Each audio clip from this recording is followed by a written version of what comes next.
country in the world. Somebody said, "Oh, ये चुनाव हो गए, अब एकदम प्राइस बढ़ जाएगा." अरे भाई, पिछले 4 साल में कितने चुनाव हुए हैं? After 2022 was the last time we raised prices.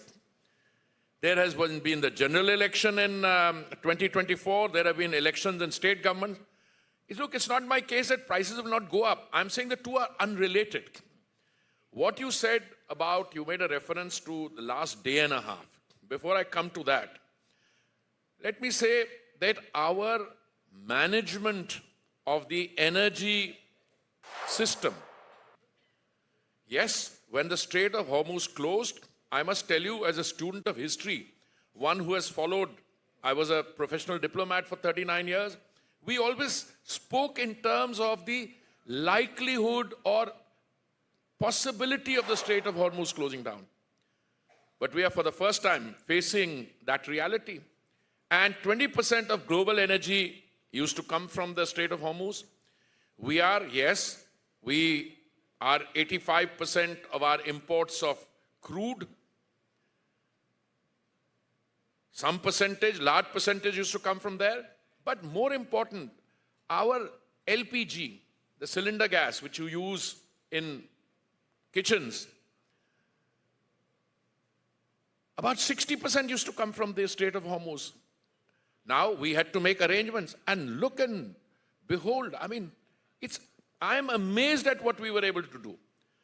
Our domestic production of LPG prior to the crisis was 35 or 36,000 metric tons per day. We ramped up our domestic production from 36 to 54,000 metric tons. This by itself is a mind-boggling thing. Look, I have been around. I have traveled the world over. 39 years I was a professional diplomat in the Foreign Service. I spent 5 years international think tanking. I've been a minister for 9 years. Tell me any one country where prices have remained the same, and there has been no shortage anywhere, in spite of the best efforts of some people to trying to black market and raise false spreading rumors. Rumor mongering, shortage hone wali se kharid lo. Arey bhai, during this crisis, our energy consumption has actually gone up. If I looked at some statistics which my colleagues gave me yesterday, petrol consumption has gone up by 6%. In a crisis, there have been no shortcuts anywhere in the world, no dryouts. Every petrol pump in the country has had petrol, diesel. LPG supply is more than enough. We have done some good things. We've ramped up LPG production. We've brought consumption down a little. Partly it's due to the weather also. But it used to be, I think, 90,000 metric tons per day. Today is about 75. I think it will come down to 72. But the good news is we are no longer import dependent on our refineries. And that is where really our strength has come from. We have 260 million metric tons per annum refining capacity. We're taking to 270. Our refineries have produced more and more LPG. I've given you a somewhat long-winded thing to say what we've done, because you made the mistake of asking me how the last 75 days. Every day I spend an hour and a half with the CMDs of my oil companies in war session. No problem on the supply management side, no shortage of anywhere. And I'm going to conclude this by saying we have 60 days of crude, which is the maximum we need. We have 60 days of LNG, and we have 45 days of LPG. So there's no problem on the supply side. So why this panic since yesterday or a day and a half? Please see what the Honorable Prime Minister has actually said. And let's not put a bizarre construct on it. He's saying, and look, this is borne out by the facts. If you look at the news this morning, the leader of the largest economy in the world is saying that ceasefire is on life support. I think those are the exact words you use. I don't know what is happening. But isn't it time, when you look at the way this is happening, 75 days into a unending conflict, uncertainty is too mild a word. What he says, the time has come for us to look at our lifestyle also. And I totally endorse that. By the way, it's not that any lockdown is going to take place tomorrow. That's why I spend so much time giving you the supply situation. But surely, if you look at the fiscal situation, if you look at the fact that my oil companies are losing what? 1,000 crores every day, that the under recovery is going to be what? 198,000 crores, 2 lakh crores nearly. The losses are what? 1 lakh crore, if you look at the quarter. In that context, how long can you keep it like this? Where is the oil? It used to be at around $64 or $65. I have my statistics here, gone up to 115 in that basket. So isn't it time for all of us, the fact that you can have this, of course you're immensely popular, the CII, but you can have this fantastic gathering here. Everybody, many people have flown in, many people are the roads. I don't see any energy problem. No, I think we must compliment the government for handling the quantity side of it, because that's what is in your control. And whilst for the first few days there was panic, but I think gradually people realized that it's under control. So I think on behalf of all of us here, thank you very much for the very, very deft management of the entire situation. I just want to keep carrying on. Towards the end of the conversation, you mentioned that the oil marketing companies are losing 30,000 crores a month.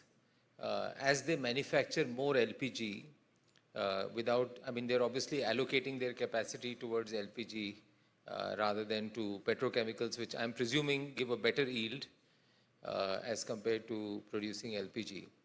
How long do you think it will be possible for refining companies and Government of India to take all the load of increased prices? In some ways, demand not coming down, people not being aware, the Prime Minister exhorting people to be more responsible is great. But at some stage, some of that pricing pressure will come to the average consumer. What is the government's view on this? What's your view on this?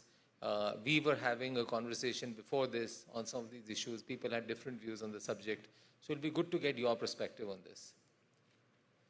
You can get my perspective, but I don't want to be pompous to say that that's the government's view. I mean, the government is, I'm a small cog in the government wheel, but let me come to try and give you the flavor, give you an answer which is able to capture the flavor of what is going on. Somebody whispered to me when I was coming in here, he said, till the Prime Minister made that statement yesterday, many people didn't know that there was a war going on. And they didn't realize that the war had been going on for 75 days. I think handed out to the Prime Minister, he's made a visionary statement saying, look, if this continues, you have to start thinking in terms of measures that will require to be taken to lessen the fiscal strain. That is the point. And, I've been a trade negotiator. You use terms in the context of climate change negotiation, mitigation and adaptation. I mean, the time has come for us to also look at those things.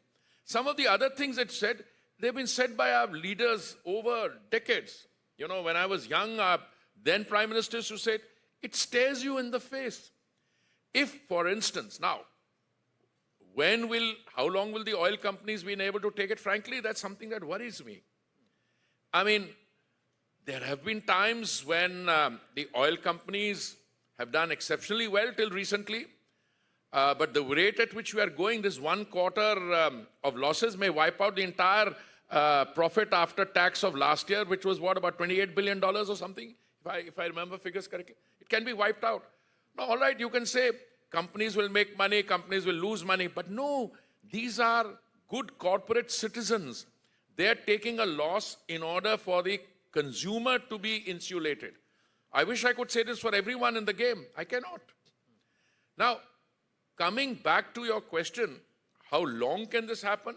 At some stage, the government will have to take a view on that. But the Prime Minister's reaching out to the country yesterday was in to draw people's attention to what has been happening so far and how long will this continue. I could argue if the price of, if you have a ceasefire which is entrenched, which goes into effect, Strait of Hormuz open, the price of oil, which is what, in 116 or something in that basket, comes down from 116 to 70 or something.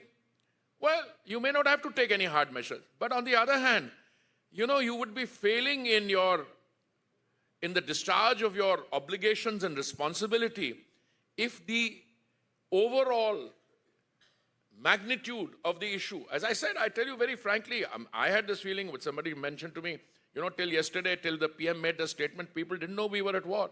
That's the feeling I used to get. Look at the kind of people who meet me every day. I become a little less, this thing, because we're doing supply management 24 hours. But some people come and say, वो हमारा इसका है, इसका एक commission rate अभी बढ़ा नहीं है 3. मैंने कहा यार, उसे oil companies are losing 1,000 crores a day, and you are reminding me. I said there'll be a better time, and I said I'm confident there will be a better time, and better time soon. No, I think we had a conversation in the session before this and earlier also on Prime Minister's statement. And I think all of us felt, I think as individual citizens, as corporates, we have to be mindful of the country's profit and loss and balance sheet. If there are ways in which we can moderate consumption without impacting the economic productivity of the country, I think we should be responsible towards that. And I think that statement has been taken very positively by everyone. Some people may try and spread panic around it, but I don't think that's the overarching view. The overarching view is, firstly, acknowledging a problem is very important. And secondly, not, you know, giving simplistic solutions to how you can resolve the pain to some extent is very important. So I think it was a very positive statement. And I must thank you, and through you, the corporate King Kongs, as I'm say it affectionately. You know, I've seen the statements. I mean, they're so reassuring. I mean, they know what it is to conduct a business. And look, I'm a declared, unapologetic, strong supporter of the private sector and of business.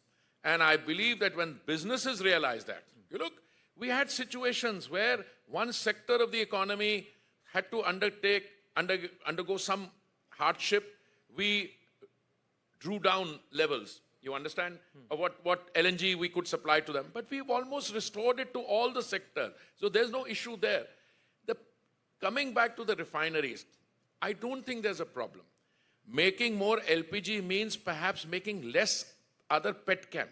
On petrol or diesel, there's nothing. But yes, I think there will come a time when there was a big worry initially when we said that we are ramping up LPG production. A lot of people said कि वो agriculture sector के लिए वो जो jute bags होते हैं या बाकी petchem से जो बनते हैं, not jute is a natural fiber, they may not be available. No, we were able to restore that. When the ceramic sector closed down for a while, it's not that the gas was not supplied. There were pricing different, there were issues of economics. All that has been restored. When we found that migrant labor, which uses the smaller, what's it called, that 5 kilos cylinder, we just increased it. But it's not just that we increased LPG. We brought in more kerosene. We brought in biofuels. We did other things. So as a whole of a government approach, I think we've managed the crisis, even though, and I have to be careful with that, we managed it with a sense of responsibility, no dryouts anywhere, but the process is still on. Yeah, it's going on.